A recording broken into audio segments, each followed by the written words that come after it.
Olá, sejam todos bem-vindos ao Delta Mate. Eu sou o professor Vinícius Marques e estou aqui para mais uma aula. A aula de hoje, dentro dos conjuntos numéricos, veremos aí o conjunto numérico dos racionais. Vamos lá?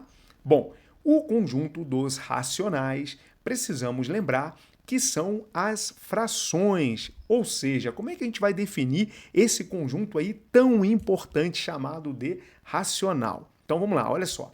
Os números racionais, e aí precisamos já de uma vez lembrar aqui qual que é a simbologia. Então, vimos aí o conjunto dos naturais, eu vou ter aí um N, conjunto dos inteiros, eu vou ter um Z, e agora o conjunto dos racionais. Então, acompanha aqui comigo no quadro.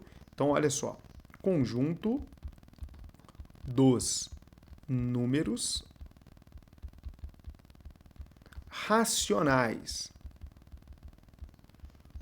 Qual vai ser a letra que vai representar este conjunto? A letra é um Q, diferente assim, ó. Então, esse é os racionais. E aí, a pergunta que eu vou fazer aos senhores: quais são os elementos desse conjunto? Então, olha só como é legal.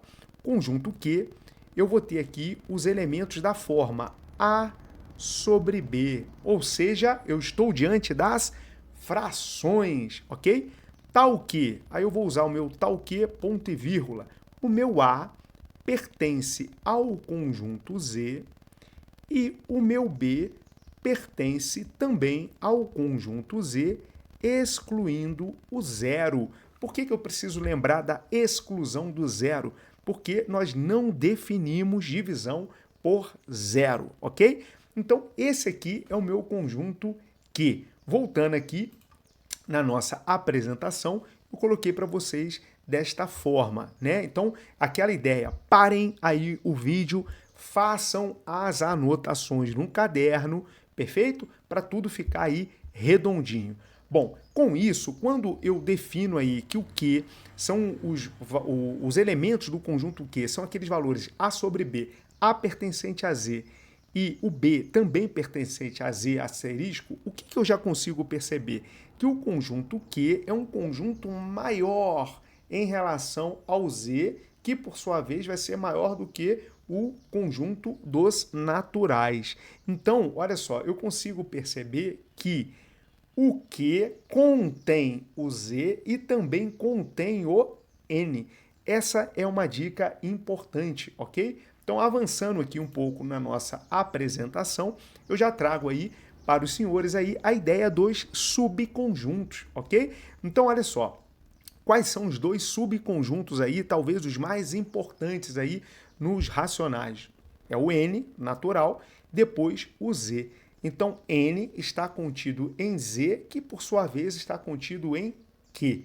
Perfeito? Então, guardem aí esta ideia. Bom, e aí, eu não posso também esquecer de outros subconjuntos aí que também terão uma relevância aí bacana. Então, olha só, o que mais? É o conjunto dos não negativos. Então, aquela ideia nossa, ela permanece. Por que não negativo?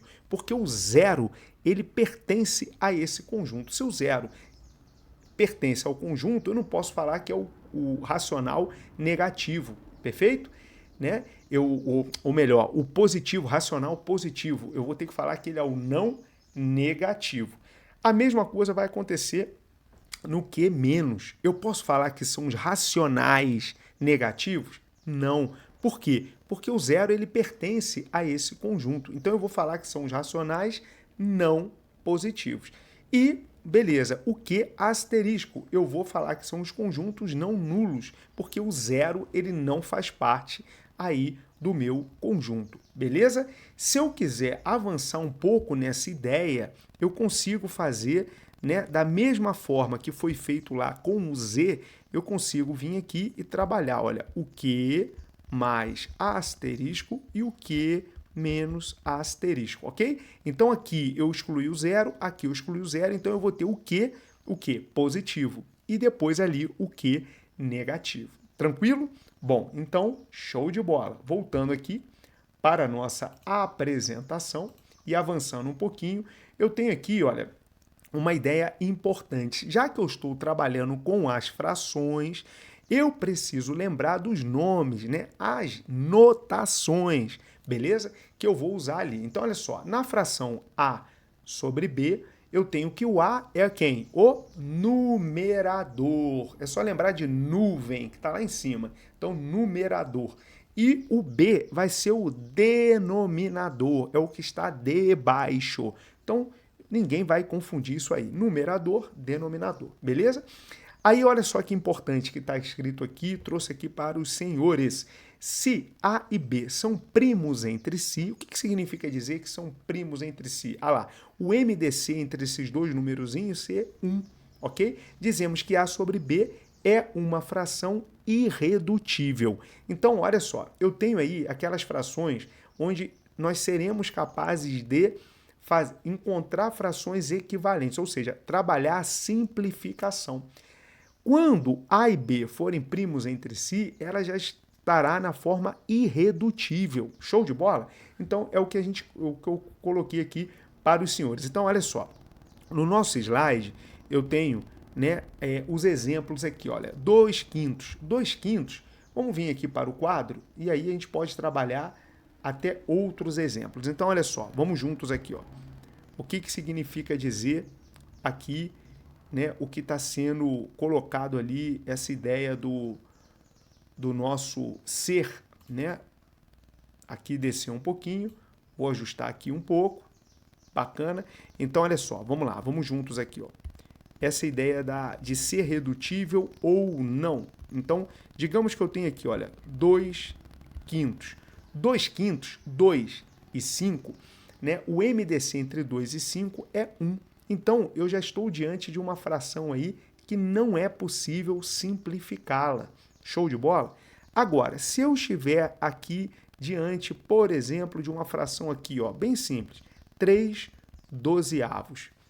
O MDC entre 3 e 12 é só 1? Não, o MDC, né, de 3 e 12, não é esse só ficou ruim, né? O MDC de 3 e 12 é 1? Não, não é 1. Portanto, eu consigo aqui simplificar. Eu posso vir aqui, ó, e dividir numerador e denominador por 3, olha. Então, dividindo aqui, 3 por 3 dá quanto? 1. 12 por 3 dá 4. Aí eu encontrei, né, 1/4, aí sim, uma fração irredutível. Por quê? Porque o MDC de 1 e 4, de fato, é 1. Show de bola? Então, beleza. Isso aí. E aí eu tenho outros infinitos exemplos. Então, toda vez, né, que eu tiver aqui uma fração onde eu serei capaz aqui de simplificar, vamos pegar um outro exemplo aqui, ó, 20%, ou então 20 sobre 100, né? Então, eu venho e divido aqui por 10, eu tenho aqui 2 décimos. Ah, mas eu consigo dividir 20 centésimos, eu consigo dividir por 2, que vai dar 10 50avos. Olha quantas frações, né, equivalentes eu consigo trabalhar. Bom, aqui eu peguei, já dividi por 10, eu posso dividir por 2 aqui novamente, chego aqui em 1/5. Aí sim, a sua forma irredutível. Bacana? Beleza. Avançando aqui um pouco. Então, essa parte aqui, entendida. Avançando um pouco, show de bola. Eu vou ter aí quem? As propriedades. Então, aguardem aí, que agora é o ponto importante aí da nossa aula. Vai parecer um pouco massivo, chato? Até vai, mas eu garanto que isso aqui é importante. Então vamos fazer aqui bem rapidinho, depois na prática, na hora que trabalharmos aí os exercícios, isso vai ficar mais bacana. Então olha só, chamei de P1, né? A primeira propriedade aqui, ó, é a associativa para a adição. Então se eu tenho aqui 3 frações, eu consigo trabalhar aqui a soma das 2 primeiras e aí o resultado eu somo com a terceira. Show de bola? P1. P2, eu tenho a comutatividade para a adição. Então, se eu tenho 2 frações aqui, ó, A sobre B somado com C sobre D, isso equivale a C sobre D somado com A sobre B. Perfeito? Então, é comutativa, né? Trocar aqui a posição para a adição. Depois, o elemento neutro para a adição. Quem que é o elemento neutro da adição? Quando eu estou trabalhando aqui com o conjunto dos racionais. É o zero. Então, zero, elemento neutro. Show de bola? Depois, P4, eu estou trazendo aqui a ideia do simétrico. Então, toda vez que eu tiver A sobre B somado a menos A sobre B, o resultado vai ser quem? O zero. Show de bola? Da mesma forma lá com os inteiros. Então, se eu tenho 4 somado com menos 4, o resultado é zero. Show, show de bola. Então, ó, bem rapidinho para a gente não ficar preso. Parem o vídeo, anotem no caderno e pensem, reflitam aí sobre cada uma dessas propriedades. Bom, P5 também é associativa, só que agora é a associativa para o produto, para a multiplicação. Então, dado aqui 3 frações, trabalho aqui o produto das duas primeiras, o resultado eu multiplico pela terceira. Isso equivale a, deixa essa aqui de lado, multiplico aqui, o resultado multiplico aqui. Show de bola, propriedade associativa. Será que a propriedade comutativa vai valer aqui? Vai. P6. Então é a comutativa para a multiplicação, para o produto. A sobre B multiplicado por C sobre D equivale a C sobre D multiplicado pelo A sobre B. Então é a comutativa para a multiplicação. Depois, quem que é o elemento neutro do produto? É o 1. Toda vez que eu tiver uma fração multiplicada por 1, o resultado é a própria fração. Então é o elemento neutro. E por fim, a propriedade distributiva para a multiplicação. Então é a famosa regra do chuveirinho. Então olha só, A sobre B multiplicado, abro parêntese aí. Então eu tenho aqui uma soma de duas outras frações. E esse resultado aí, o que eu tenho que perceber? Eu posso somar as duas frações, o resultado eu multiplico por A sobre B. Ou eu posso vir e trabalhar a propriedade propriamente dita, que é trabalhar o produto A sobre B vezes C sobre D, mais A sobre B vezes E sobre F, ok? Na prática, a gente vai trabalhar isso aí com calma. Eu quero fazer uma pausa e quero vir aqui no nosso quadro. Então, aqui no quadro, nós pegaremos aqui, vamos apagar esse nosso quadro, vamos vir para um quadro novo aqui. E aí, você, aquele meu aluno que está aqui, né, recomeçando o estudo aí da matemática e quer ser aprovado naquele concurso público. Então vamos lembrar aqui do algoritmo, né? Quando eu estou trabalhando aqui, olha só, vamos lá. 2/5 somado com 3/5. Então iremos começar aqui pelo mais simples. Então é a soma, né, de duas frações cujo denominador já estão iguais, já são equivalentes. Então eu venho aqui e trabalho, olha. O que eu faço? Eu mantenho o meu denominador e somo os numeradores. Então, 2 mais 3 dá quanto? Dá 5. 5/5 eu consigo simplificar? Consigo. 5 sobre 5 é o inteiro 1. Show de bola? Então, quando eu já tenho os denominadores iguais, eu só somo ou subtraio os numeradores. Então, por exemplo, se eu tiver aqui, 7/4 subtraído aqui de 3/4. Qual que é o nosso raciocínio aqui? Eu não vou colocar 3/4 não, porque senão vai parecer que todo o resultado aqui tem que ser o inteiro 1. Isso pode confundir vocês. Então vamos colocar aqui, olha, por exemplo, 1/4. Legal? Então, olha, eu já não tenho denominador igual, então eu venho, mantenho o meu denominador e subtraio. 7 menos 1 dá quanto? 6. 6/4 eu consigo simplificar? Consigo. Ambos são divisíveis por 2. Então, eu venho aqui, olha que legal, divido numerador por 2, divido denominador por 2 e vou obter aqui, olha, 3/2. Show de bola? E aí, 3/2 eu posso representar na forma decimal. 3 dividido por 2 não dá 1,5. Então, já vamos avançar um pouquinho aqui em algo em parte teórica que vai vir mais na frente aí. Show de bola? Beleza. Agora, vamos lá. Vamos supor que eu tenho aqui, olha, 2/3 somado a 1/5. Aí é a parte importante aí que eu quero recordar com todos os senhores. Agora, o meu denominador já não é comum. Então, eu não posso vir aqui fazer 2 mais 1, 3. 3 mais 5, 8. Não posso fazer isso de forma alguma. toda vez que eu estiver somando frações, eu preciso trabalhar sempre com frações que sejam equivalentes, ou seja, que o todo seja o mesmo. Então, para isso, o denominador precisa ser comum. E aí eu venho e trabalho, né, o mínimo múltiplo comum. Então, quando eu estou pensando aqui em 3 e 5, qual que é o mínimo múltiplo comum de 3 e 5? É o 15. Então, olha, eu venho e já sei que o novo denominador é 15. Então, olha, 15 dividido por 3 dá quanto? 5. E 5 vezes 2, 10. Então, observe aqui comigo. 10 quinzeavos equivale a 2 terços. O que nós fizemos ali? Eu simplesmente multipliquei numerador e denominador por 5. Beleza? Bom, agora, 15, olha o algoritmo aqui, ó. Vou pegar o novo denominador, dividir pelo antigo, então 15 dividido por 5, 3. Esse resultado eu multiplico pelo numerador. 3 vezes 1, 3. Então, observe aqui, olha, do 5 para o 15, eu multipliquei por 3. Do 1 para o 3, eu multipliquei por 3. Só que, então, eu tenho uma fração equivalente. E vou ser possível de trabalhar essa operação. Então, 10 mais 3 dá quanto? 13 quinzeavos.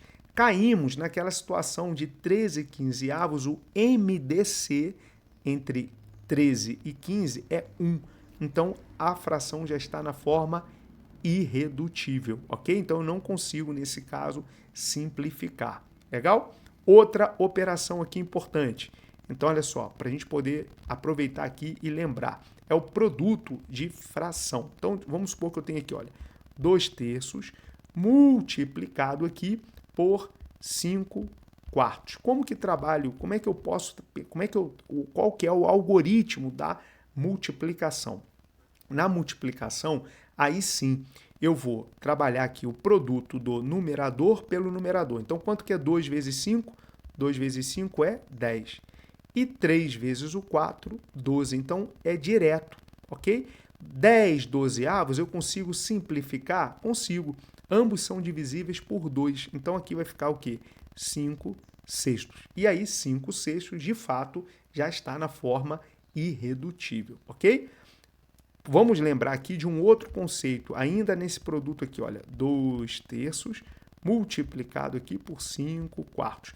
Na multiplicação, antes de trabalhar o produto, se eu estou trabalhando com uma fração aí com números maiores, vocês vão guardar o seguinte, então é um bizu delta. Você pode sempre simplificar assim, olhem para mim aqui, ó, olhem para mim, para tudo e olha para mim. Eu posso simplificar assim, ó, numerador com denominador, posso. Antes de trabalhar o produto, eu posso simplificar assim. Eu posso simplificar assim, ó, ou seja, numerador, ó, bem doidão assim mesmo, ó, para vocês guardarem. Numerador de uma com denominador da outra? Posso. Eu posso simplificar assim, olhem para mim, assim, ó. Ó, o que eu estou falando? Ó, já estou falando que eu não posso. Ou seja, olha só, nesse produto eu observo o seguinte, olha, o 2 e o 4, eu não consigo vir aqui, ó, vamos mudar a cor, eu não consigo simplificar, olha, dividir aqui por 2, né? Já vou colocar direto aqui, eu ia repetir o 2 aqui, já vou colocar direto. Olha, o 2, eu não consigo dividir por 2 e aqui dá 1, dividir o 4 por 2, sempre o mesmo número. Aqui não dá 2, então eu já simplifiquei. Então eu vou ter, na verdade, 1 terço multiplicado por 5 meios. O 3 e o 5 eu não consigo simplificar, então mantém. E aí o resultado aqui, 1 vezes 5, 5. 3 vezes o 2, 6. Perfeito? Beleza. Bom, eu vou pausar aqui a nossa aula. Continuamos na sequência com a divisão, só para a aula não ficar tão extensa, ok? Espero que todos tenham gostado e entendido. Até a próxima aula.